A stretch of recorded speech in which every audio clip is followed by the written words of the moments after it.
மகா சிவராத்திரினா என்ன? மகா சிவராத்திரின்றது சிவனுக்கு உகந்த நாள். அன்றைக்கி எல்லோரும் எந்த விதமான சாப்பாடும் சாப்பிடாம விரதம் இருந்து நைட்டு ஃபுல்லாக கண் முழிச்சு அடுத்த நாள் காலையில் குளித்து பூஜை பண்ணிட்டு தான் சாப்பிடுவாங்க. அன்றைக்கி வந்து கோவிலில் சாயந்தரம் 6 மணிலேருந்து அடுத்த நாள் எப்படி காலம்பரம் 6 மணி வரைக்கும் எவ்ரி 4 ஹவர்ஸ்க்கு ஒரு அபிஷேகம் நடக்கும். பால், பன்னீர், தேன், பஞ்சாமிர்தம் எல்லா விதமான அபிஷேகம் நடக்கும். வில்வ இலையால் அர்ச்சனை பண்ணுவாங்க. ருத்ரம்னு ஒரு மந்திரம் இருக்குது, ருத்ர ஜபம். அதான் சிவனுக்கு ரொம்ப உகந்தது. அதை வந்து ஜபம் பண்ணுவாங்க. ரொம்ப விசேஷமான நாள்.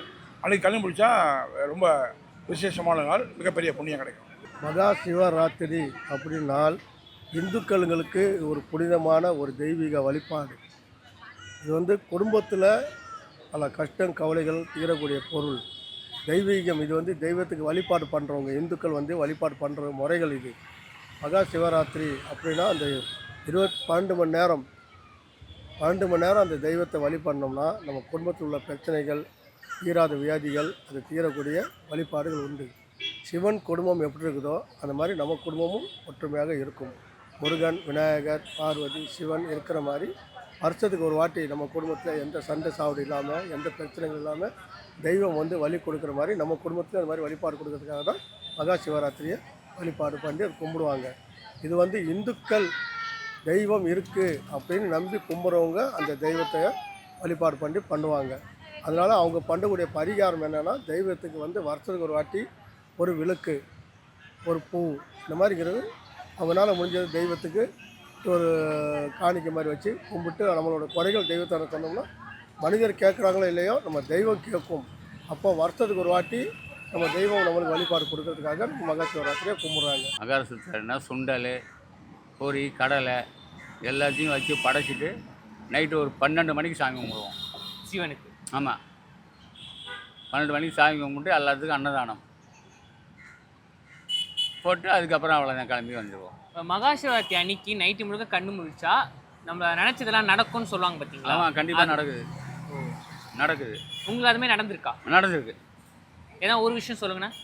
இல்லை, நான் பையனுக்கு கல்யாணம் பண்ணி நினச்சிக்கிட்டே பண்ணேன். பசங்களை 2 பசங்களுக்கு கல்யாணம் ஆகி குழந்தையெல்லாம் இருக்குது. நினச்சி நடக்குது, அவ்வளோதான். இல்லை, கண்டிப்பாக நடக்கும். இப்போ எப்படி பெருமாளுக்கு எப்படி வைகுண்ட ஏகாதசிக்கு கண் பிடிக்கிறாங்க இல்லையா, வைகுண்ட ஏகாதசிக்கு யாருமே தூங்காமல் கண் பிடிப்பாங்க. அதே மாதிரி சைவங்களுக்கு மகா சிவராத்திரி ரொம்ப நல்லது. வைகுண்ட ஏகாதசிக்கு சொர்க்க பாசம் திறப்பாங்க. இது வந்து சிவலிங்கத்துக்கு பூஜை பண்ணுவாங்க. ரெண்டுக்கும் அதான் கேட்குறேன். இது வந்துங்கிறது ஈஷாவில் வந்து இந்த மாதிரி சொல்கிறாங்க. அது அவங்க ஃபங்க்ஷன் ப்ரோக்ராம் வைக்கிறதுனால மகா சிவராத்திரின்னு அது வந்து ஈஷான்னு வந்து கோயம்புத்தூரில் வந்து இருக்குது. அதுக்காக அவங்க சொல்கிறது. மனம் வந்து தெய்வத்தை வந்து விடிய கும்பிடணும்னு யாரும் எந்த கடவுள்னு சொல்ல, எந்த மனிதன் சொல்ல. மனிதனுக்கு ஒரு 4 மணி நேரம், ஒரு 2 மணி நேரம் மனம் விருப்பம் எப்படி இருக்குதோ அப்போது தெய்வத்தாண்ட எவ்வளோ நேரம் பேச முடியுமோ அதாவது தெம்பு இருக்க வரைக்கும் பேசலாம். பிடிவாதம் கிடையாது. எந்த தெய்வம் பிடிவாதம் அப்படி சொல்கிறது கிடையாது. நீ என்னை வந்து கும்பிடு, எனக்காக விரதம் இரு, பட்னியாக இரு, சாப்பிடாம இரு அப்படின்னு எந்த தெய்வம் சொல்ல. மனசில் உங்கள் குறைகளை பாரத்தை தெய்வத்தாண்ட போய் சொல்கிறீங்க. தெய்வம் 10ல் 1 ஏற்றிக்கிச்சுன்னா உங்கள் குடும்பம் நல்லாயிருக்கும். அதனால் வந்து கண் முழிச்சு வல்கண்ணை ஊற்றிட்டு இந்த தெய்வத்தை முழுசாக பார்த்துட்டு இருந்தால் தெய்வம் வந்து நம்ம பார்க்க போகிறது இல்லை. தெய்வத்தை தான் நம்ம பார்த்துட்ருக்கோம். தெய்வம் நம்ம பார்க்குறனால தான் தெய்வத்தாண்ட சொல்லில் 10 சொல்லில் ஒரு சொல் தெய்வ சொல் தெய்வத்துக்கு காதல் எட்டுச்சுன்னா அந்த தெய்வம் ஒரு உதவி பண்ணும். இவ்வளோ தான் அதோட மேட்ரு. அதுக்காக கண்ணு முடிச்சுட்டு பத்திய விரதமான விரதங்கள் எடுக்கணும் கடவுள் சொல்லலை. அதுக்காக இருந்து அதில் வர பல வியாதிகள் உண்டாகி அது கடவுள் பேர் மேலே பழி போடக்கூடாது.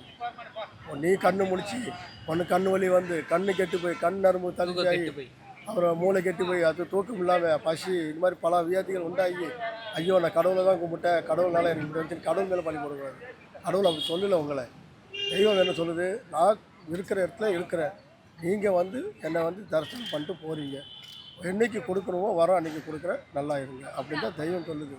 என்ன தெரிஞ்ச அனுபவத்தில் நானும் உலக அளவில் எல்லா தெய்வத்தையும் கும்பிட்டுட்டு இருக்கேன். இன்ன வரைக்கும் நான் வந்துங்கிறது இந்த தெய்வம் ஒரு தெய்வத்தை வந்து ஒரு 10 வருஷமாக கும்பிட்டேன், தெய்வம் வழி கொடுக்கல. அதனால கிறிஸ்டினை கும்பிட்னேன், அப்புறம் வந்து முஸ்லீமை கும்பிட்னேன். என் மனசுக்கு படித்த மாதிரி நான் கும்பிட்டேன், எம்மதம் சம்மதம்னு. ஆனால் தெய்வத்தை இன்ன வரைக்கும் பார்த்ததில்லை. எல்லா மனிதர் சொல்கிறத வச்சு தான் தெய்வத்தை கும்பிட்டுருக்கோம். இருந்தாலும் கும்பிட்டுறதுனால கொஞ்சம் ஒரு மன சாந்திகள் ஆகுது. எந்த கோயிலில் போய் ஒரு 5 நிமிஷம் உட்காந்து கும்பிட்டு திருநீலோ பட்டையோ எதோ போட்டுக்கிட்டாலும் ஒரு மன ஆறுதல். பட் ஒரு 5 நிமிஷம் நம்மளுக்கு வந்துங்கிறது ஒரு 5 நிமிஷம் நம்ம ரிலாக்ஸ் ஆகுது. சில கவலைகள் மறக்கிறோம். தெய்வம் வந்து ஆலயத்தில் போகிறோம்னா எந்த கோயில் ஆலயத்தில் போனாலும் ஒரு 5 நிமிஷம் உட்கார்றோம்னா அதில் நம்மளோட சோக கருதைகள் வெளியும் சொல்கிறோம், மனசுலாரையும் சொல்லிடுறோம். இருந்தாலும் ஒரு 5 நிமிஷம் நம்மளுக்கு வந்து அந்த ஒரு மைண்டு கொஞ்சம் ரிலாக்ஸாக இருக்குது நம்மளுக்கு. மகா சிவராத்திரி கொண்டாடப்படுவதற்கான புராண காரணம் என்னங்க? இந்த புராண காரணம் சொல்ல போனீங்கன்னா, பார்வதி தேவி விளையாட்டுத்தனமாக ஒரு தடவை கண்ணை மூடிட்டாங்க. சிவன் கண்ணை நம்ம கண்ணாம்பூச்சி விளையாடுவோம் இல்லையா, அந்த மாதிரி விளையாட்டாங்க. உலகமே விருண்டுச்சு. அப்போ ஐஸ் விளையாடி இருக்காங்க. ஆமாம், அந்த மாதிரி டைமில் வந்து இது பண்ணியிருக்காங்க. அப்போ வந்து சிவனுக்கு கோபம் வந்துச்சு. சிவன் வந்து நீ மாதிரி பூமியில் வந்து நீ வந்து மாநில பிறந்தாலும் அவனுக்கு இது தெரியும், அந்த மாதிரி பண்ணக்கூடாதுன்னு சொல்லி இது பண்ணுறாங்க. அதே மாதிரி ஒரு வேடன் வந்து காட்டில் வேட்டையாட போகிறான். ஒரு புலி வந்து நேராக ஒரு தப்பிக்கிறதுக்காக மரத்து மேலே ஏறி இருக்கான். அது ஒரு வில்வ மரம். சரி, கண்ணு முடிக்க தூக்கம் வரும். தூக்கம் வராமல் இருக்கிறதுக்கு ஒவ்வொரு இலையாக எடுத்து கீழே போடுறான். கீழே வந்து சிவலிங்கம் இருந்திருக்கு. அவனுக்கு தெரியாமலே சிவலிங்கத்துக்கு அர்ச்சனை பண்ணியிருக்கான். அதில் அவனுக்கு புண்ணியம் கிடச்சி. ஏன்னா மகா சிவராத்திரி அன்னைக்கு இந்த மசானா கொள்ளைன்னு சொல்லுவாங்க பார்த்தீங்களா? அது ஆமாம், மசாலாக்குள்ள. ஆமாம், அதை பற்றி நான் நினைக்கிறேன். அது வந்து பெரும்பாலும் கிராமத்தில் நடக்கும், இங்கே நடக்காது. அது சுடுகாட்டில் போய் பூஜை எல்லாம் பண்ணிவிட்டு அந்த அம்மனுக்கு மூஜை வேஷம்லாம் போட்டு எல்லாம் பண்ணுவாங்க. அப்புறம் அந்த ஆடு கோழி ரத்தம்லாம் பண்ணி இது பண்ணுவாங்க. அது கிராமத்தில் பெரும்பாலும் நடக்கும், நகரங்களில் பெரும்பாலும் கிடையாது. ஓ, சிவன் வந்து சைவம், மகா சிவராத்திரிக்கும் இந்த மசானா கொள்ளைக்கும் ஏதாவது சம்மந்தம்? அது அம்மன் சம்மந்தப்பட்டது. காளி, மகா காளி சொல்லுவாங்க இல்லையா, அது சம்மந்தப்பட்டது. இப்போ காளிக்கு எவ்வளோ பேர் பெரிய பல கோவில் போனீங்கன்னா கோழி ஆடெல்லாம் பலி கொடுப்பாங்க. அதை நம்ம கம்பேர் பண்ணவே முடியாது. அதனால இப்போ மகா சிவராத்திரிக்கு இதுக்கும் சம்மந்தம் கிடையாது. சம்மந்தம் கிடையாது. அது வேறு, இது வேறு. இப்போ இந்த சிவன் கோயிலுக்கு நான் போகணும்னு ஆசைப்பட்றப்பா அப்படின்னா நீங்கள் எந்த சிவன் கோயிலை சொல்வீங்க? இந்த சிவன் கோயிலுக்கு நான் போன ரொம்ப நாள் ஆசை அப்படின்னா நீங்கள் எந்த சிவன் கோயிலை சொல்லுவீங்க? இல்லை, ஆசைப்பட நான் எல்லா சிவன் கோயிலுக்கும் போயிருக்கேன். காளகஸ்தி போயிருக்கேன், சிதம்பரம் போயிருக்கேன், திருவள்ளை முருகன் போயிருக்கேன். எல்லா கோயிலுமே நான் போயிருக்கேன். அந்த எக்ஸ்பீரியன்ஸ் எப்படி இருந்துச்சு? இல்லை, ரொம்ப நல்லா இருந்துச்சு சார். ஆக்சுவலாக பார்த்தீங்கன்னா தமிழ்நாட்டில் 274 சிவன் கோயில் இருக்குது. 274 சிவன் கோயில் இருக்குது தமிழ்நாட்டில். அது இல்லாமல் ஆந்திரா பார்த்தீங்கன்னா காளகஸ்தி, கேரளாவில் பார்த்தீங்கன்னா வக்கம், அது மாதிரி ஒவ்வொரு இதில் இருக்குது. ராமேஸ்வரம், அது மாதிரி ஒவ்வொரு டிஸ்ட்ரிக்ட் இருக்குது. ஒவ்வொரு சிவனுக்கும் ஒவ்வொரு விதமான பிரசித்தி பெற்றது சிவன் தான். திருவண்ணாமலை தான் இப்போ உலக அளவில் ஃபேமஸ்ஸு. அந்த காலத்துலேருந்து இந்த காலம் வரைக்கும் திருவண்ணாமலை தெரிஞ்சவங்களுக்கு அதுதான். ஏன்னா படம் எடுக்கிறனாலையோ சில புராணங்கள்லையோ சொல்கிறதுனால திருவண்ணாமலை தான் ஃபேமஸ்ஸு. என்ன இப்போ நான் இருக்கிற ஏரியா வந்து திருச்சி, எனக்கு தெரிஞ்சது வந்து தஞ்சாவூர் பெரிய கோவில். அதுக்கப்புறம் அப்படியே லைன் விட்டோன்னா சீர்காழி, சிதம்பரம், கும்பகோணம், அப்படியே வந்து திரும்ப சொல்லுங்கள். சீர்காழி, சிதம்பரம், கும்பகோணம் அந்த மாதிரி இருக்குது. சிவனோட ஃபேமஸ் பட்டது வந்து அந்த ஏரியா பக்கம் தான் அதிகமாக இருக்குது. அதனால மனிதர்கள் வந்து அதை டூராக வச்சுக்கிட்டாங்க.